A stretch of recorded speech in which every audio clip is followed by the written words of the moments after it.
سوال نمبر 3، اللہ کی دوسری صفت جو اس صورت میں بیان ہوئی ہے وہ ہے مالک الناس۔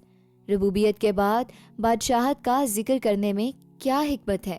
سوال، سورہ الناس میں مالک الناس انسانوں کے بادشاہ کی صفت لانے کا کیا مقصد ہے؟ اے، یہ اللہ کی محبت کو ظاہر کرتا ہے۔ بی، یہ اللہ کی مطلق حاکمیت، قدرت اور اختیار کو ظاہر کرتا ہے۔ سی، یہ اللہ کی مہربانی کو بتاتا ہے۔ ڈی، یہ اللہ کے خالق ہونے کو بتاتا ہے۔ درست جواب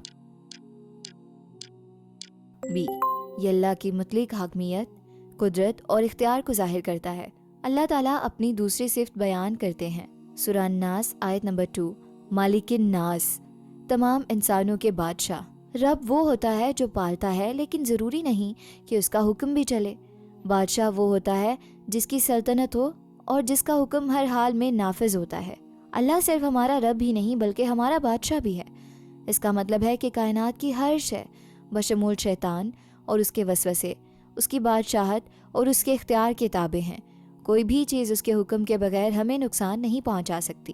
اللہ تعالیٰ ہمیں اپنی کامل قدرت اور حاکمیت کا یقین دلا رہے ہیں۔ وہ ہمیں بتا رہے ہیں کہ جس دشمن سے تم ڈر رہے ہو وہ بھی میرے لیے ایک حقیر مخلوق ہے۔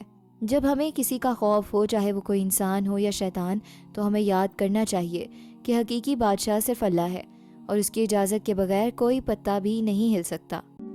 Join the Quran Wonders family. Let's revive the Ummah and spread the teachings of Quran.